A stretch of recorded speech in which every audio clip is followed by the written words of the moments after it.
Oke, Bapak Ibu, teman-teman semua, suara saya jelas di belakang jelas?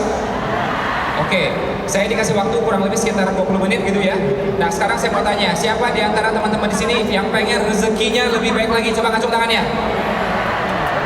Yang ngacung tangannya, saya doakan rezeki tambah lancar. Amin. Ya. Insya Allah selama 20 menit ke depan ya kita akan bahas tentang bisnis ya, tentang rezeki. Siap? Siap? Dan mudah-mudahan teman-teman di sini nanti bisa berangkat haji, bisa haji plus atau haji furoda insya Allah. Amin. Kalau bisa itu berangkat tuh semudah mungkin haji. Haji muda, haji apa teman-teman? Haji muda, haji furoda, segera berangkat, nggak tertunda-tunda, uangnya ada, bekalnya ada. Amin. Ya. Sekarang saya mau tanya, haji berapa nilainya sekarang? Harganya berapa sekarang? Kalau haji reguler ngantri berapa tahun? Udah baca data terkini? Data terkini itu banyak yang 60 tahun ngantri. Bahkan ada 80 tahun ngantri. Haji reguler. Berapa tahun teman-teman? 60 tahun. 80 tahun. Ya. Teman-teman masih ingat, kita ini umatnya Nabi Muhammad. Umat siapa? Bukan umatnya Nabi Nuh. Kalau Nabi Nuh umurnya panjang, 1000 tahun. Ya. Kalau umat Nabi Muhammad umurnya berapa kurang lebih? 60 sampai 70 tahun. Jadi kalau ngantrinya 60 tahun, 70 tahun, kapan berangkatnya coba? Kita udah sampai di alam barzah baru seatnya keluar. Oke? Nah, jadi ya sudah, daripada kita berdebat, mending kita berusaha agar bisa apa? Haji plus. Kalau enggak haji furoda insyaallah. Amin. Ya. Nah, insyaallah selama beberapa menit ke depan kita akan sampaikan cara-caranya agar teman-teman ya bisa nanti beli Al-Quran, membagi-bagikan Al-Quran, termasuk juga bisa berangkat haji plus atau haji furoda. Siap teman-teman? Oke, angkat tangan kanannya. Tepuk bahu teman di sebelah kanan. Yang kencang. Sampai bunyi. Bilang, mas. Ayo semuanya, mas, mbak, tolong fokus, tolong serius, materinya bagus, bisa dapat fulus, untuk terus menerus, naik haji plus. Oke, angkatan kirinya, tepuk yang lebih keras, ikuti kata saya, mas, mbak, tolong fokus, tolong serius, materinya bagus, bisa untuk terus menerus, bisa dapat fulus, bisa berangkat haji plus. Ayo kita bungkus.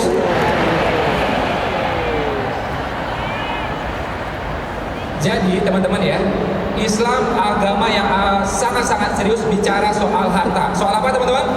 Soal harta. Makanya banyak muncul ibadah-ibadah yang berdimensi harta. Haji, umroh, akikah, kurban, zakat, sedekah, wakaf. Betul apa betul? Bahkan wakaf itu awal-awalnya tidak ada wakaf tunai. Ya, saya tantang teman-teman, silahkan ya cari di zaman sahabat, ya di zaman Nabi wakaf tunai. Hampir-hampir tidak ada.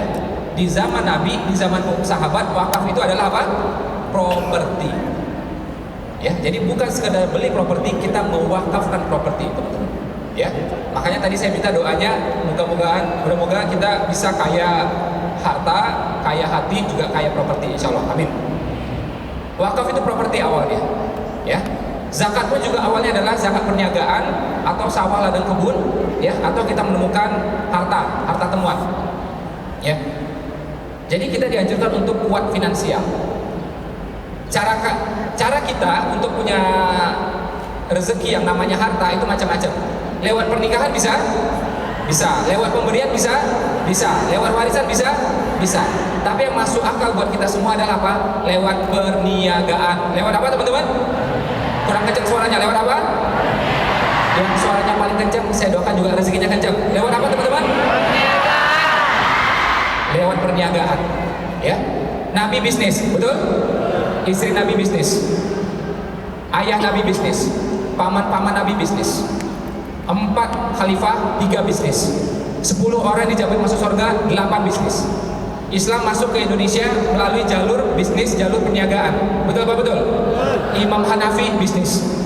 Mazhab Hanafi adalah mazhab paling besar di dunia, teman-teman. Cina, India, Turki itu Hanafi. Ya, bahkan Imam Syafi'i itu menjadi muridnya dari murid Imam Hanafi. Ini Imam Hanafi, Muhammad Asyabani, ini Imam Syafi'i. Ya. Nah, ini biangnya nih, Imam Hanafi bisnis. Islam masuk ke Indonesia jalur apa teman-teman? Bisnis. Wali Songo yang pertama siapa namanya? Maulana Maghribi, bisnis. Ya. Bahkan Islam masuk ke Indonesia, ya ini menurut Buya Hamka, menurut Ustadz Adi Hidayat, menurut Presiden Jokowi, itu melalui sebuah tempat di Indonesia. Ada yang bisa tebak daerah mana itu? Sumatera Utara, Tapanuli, Baros. Ya.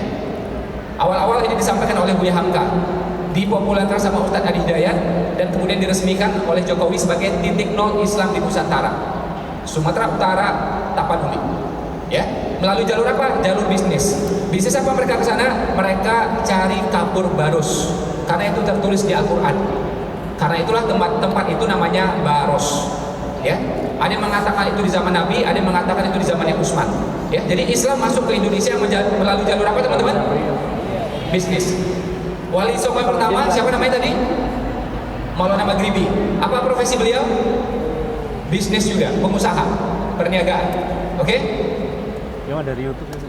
Iya. Kiai Haji Ahmad Dahlan, pendiri Muhammadiyah. Apa profesi beliau? Bisnis. Bahkan saya baca sejarahnya, muktamar awal-awal dari Muhammadiyah itu hampir semua pengurusnya 70-80% itu pengusaha semuanya. Jadi pengurus Muhammadiyah awal-awal tuh muktamar, saya baca di majalahnya, itu rata-rata pengusaha semuanya. Muktamar sekian itu pengusaha semua. Ya. Beliau juga mengembangkan usahanya dari Jogja, masuk ke Semarang, masuk ke Surabaya, masuk ke Jakarta, Bandung, terus ke Medan, 13 kota awal-awal waktu itu. Ya, di situ akhirnya Muhammadiyah berkembang. Ya. Jadi dakwah, dagang, jalannya serentak bareng. Kiai Haji Ahmad Dahlan. Kita lihat lagi yang berikutnya, Kiai Haji Hashim Asy'ari. Apa profesi beliau? Ada yang tahu apa profesi beliau? Bisnis juga. Ya. Bahkan disampaikan oleh cucu beliau, yang disampaikan oleh cucu beliau itu tertulis ya di ininya beliau, naskah beliau. Kiai Haji Hashim Asy'ari, pendiri Nahdlatul Ulama, itu tiap hari Selasa nggak ngajar. Ya, setiap hari Selasa beliau ya sebagai kiai itu nggak ngajar. Kenapa? Beliau menjalankan fungsinya sebagai entrepreneur, menjalankan bisnisnya setiap hari Selasa. Masya Allah. Ya. Dan jarang orang tahu ya, sebelum NU berdiri 7 tahun sebelumnya beliau memimpin NT, Nahdlatul Tujor. Sebelum memimpin Nahdlatul Ulama, beliau memimpin Nahdlatul Tujor. Apa artinya ini? Kebangkitan pengusaha. Tujor itu tajir itu pedagang. Ya. Kalau orang Indonesia bilang tajir itu kaya, sebenarnya tajir itu pedagang. Bentuk jamaknya Tujor. Ya. Jadi sebelum memimpin NU, memimpin apa sebelumnya? Nahdlatul Tujor. Sebelum Nahdlatul Ulama, sebelumnya ada namanya Nahdlatul Tujor. Kebangkitan pengusaha. Bahkan beliau menyampaikan dalam sebuah kalimat yang panjang ya, beliau bilang apa? Hendaknya setiap kota itu ada unit usaha bisnis yang otonom dan mandiri. Untuk apa? Kata beliau ya, ini bayangkan ya, beliau ngomong 100 tahun yang lalu nih. Untuk apa? Mencegah laju kemaksiatan dan untuk membiayai para pendidik. Jadi kita punya bisnis, tujuannya apa? Mencegah laju kemaksiatan. Karena apa? Ini properti milik kita. Kita yang ngatur. Mau bikin bisnis esek-esek nggak boleh, bisnis judi nggak boleh, karena ini properti milik kita, bisnis milik kita. Ya, kita yang ngatur semuanya. Untuk mencegah kemaksiatan dan untuk membiayai para pendidik, luar biasa. Ya, kalau orang ini ngomong sekarang, ya orang zaman-zaman sekarang ngomong ini ya wajar-wajar aja. Tapi ini 100 tahun yang lalu, teman-teman. Jadi Islam itu identik dengan bisnis sebenarnya. Menjadi seorang pengusaha itu DNA seorang muslim. Jadi nggak perlu lagi sebenarnya dilatih-latih seperti ini. Nggak perlu lagi pakai seminar, nggak perlu lagi pakai training sebenarnya. Ya sudah menjadi DNA seorang muslim bahwa dia juga seorang pengusaha. Nabi, istri Nabi, ayah Nabi, paman Nabi, ya para sahabat, 3 khalifah yang menyebarkan Islam di Indonesia, pendiri NU, pendiri Muhammadiyah, ya sampai juga Wali Songo yang pertama, termasuk juga Serikat Dagang Islam, ormas yang besarnya setara dengan Budi Utomo, identik dengan pengusaha semua. Jadi Muslim hendaknya harus jadi apa, teman-teman? Jadi apa? Di Indonesia yang jadi pengusaha baru sekitar 4%. Yang Muslim jadi pengusaha mungkin sekitar 1%, teman-teman. Ya. Dan kita boleh cek di sini, ya kita boleh cek di sini. Kita tanya aja sekarang, siapa yang profesinya hari-hari pure sebagai pengusaha? Coba ngacung tangannya. Benar kan? Nggak sampai 1% kan? Ya. Akhirnya apa? Kita lemah secara finansial. Bagaimana mau wakaf? Bagaimana mau haji? Bagaimana mau haji plus? Bagaimana mau haji furoda? Ya.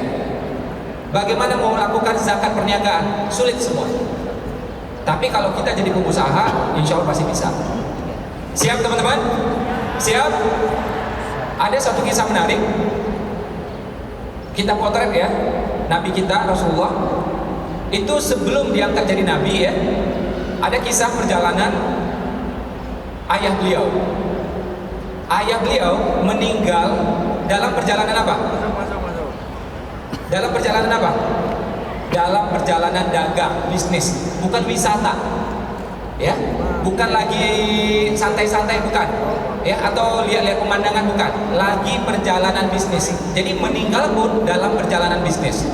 Kemudian Nabi ya melakukan perjalanan juga bersama siapa? Bersama pamannya. Ya.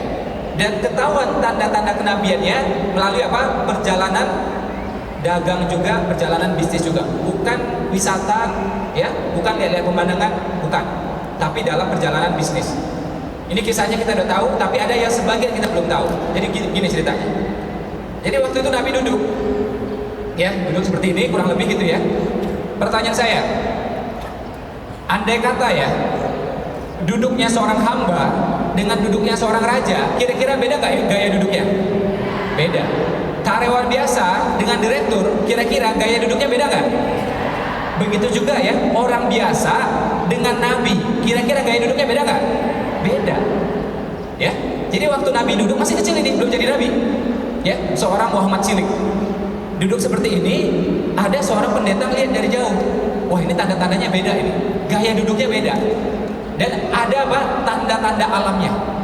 Ada awan kecil yang menaungi Nabi. Ini hadisnya populer sekali. Ya, hadisnya banyak yang kayak gini. Ya, terus bagaimana lagi ya?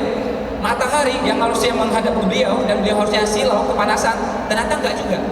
Jadi matahari pun memberikan keteduhan buat beliau. Pohon pun juga tunduk buat beliau. Ini Gus Baha yang cerita. Bukan saya yang cerita, ini Gus Baha yang cerita. Oke? Jadi matahari tunduk, pohon-pohon tunduk, ya awan pun juga memberikan kesejukan buat dia.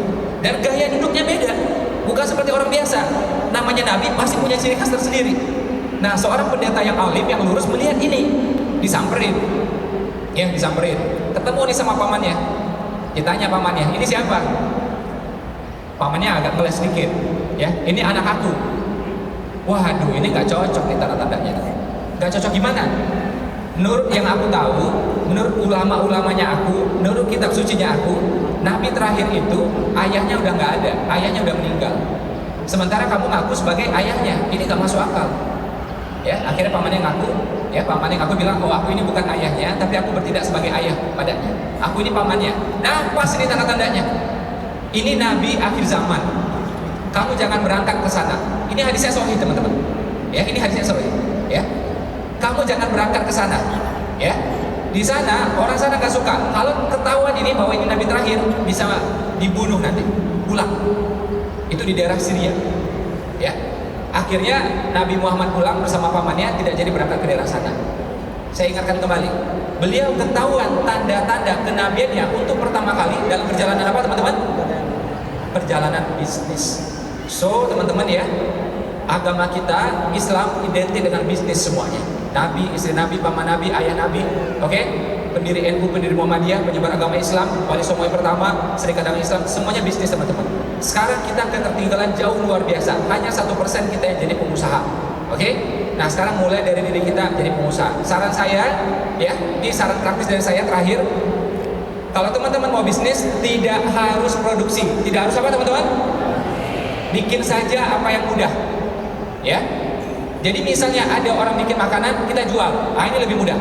Jadi tidak harus kita yang bikin makanannya. Mau bikin boleh, tapi tidak harus. Orang lain bikin baju, ya sudah, kita jual. Pakai merek dia boleh, pakai merek kita juga boleh. Ini cara paling praktis, teman-teman. Dan saya pelajari Nabi Muhammad, ternyata apa? Nabi Muhammad tidak pernah produksi, teman-teman. Beliau ngambil barang dari sini, jual ke sini. Ambil dari sini, jual ke sini. Jadi cepat. Ya. Ah, kayak gitu kan namanya broker, masih kok. No. Singapura, Hong Kong tidak bikin sesuatu, tapi mereka menjualkan semuanya. Kecil tapi kaya raya. Itu Singapura, itu Hong Kong. Ya, jadi namanya bisnis, boleh bikin tapi tidak harus. Kenapa saya bilang seperti ini? Karena produksi itu biayanya tinggi. Ya, jadi kalau teman-teman pengen mulai cepat bisnisnya, mulai dari menjual. Mulai dari apa, teman-teman? Mulai dari menawarkan. Mulai dari apa, teman-teman? Oke. Mungkin itu saja dari saya. Terima kasih banyak. Siapa yang kira-kira pengen belajar lebih banyak lagi dari saya? Coba ngacung tangan ya. Oke, silakan buka handphonenya. Silakan buka Instagram. Silakan follow saya Iporai. Ya, yang follow saya, yang belajar ya, saya doakan juga mudah-mudahan segera berangkat ke tanah suci bersama keluarganya. Amin. Mungkin dalam umroh, mungkin dalam haji, insya Allah. Amin. Ya. Instagram saya Iporai, IPPHO Rai, centang biru. Kalau ada yang palsu-palsu, nah dia nggak centang biru, ya cari yang centang biru biar nggak palsu, ya. Yang sudah follow coba acung tangannya. Mudah-mudahan rumah tangganya tambah sakinah, amin.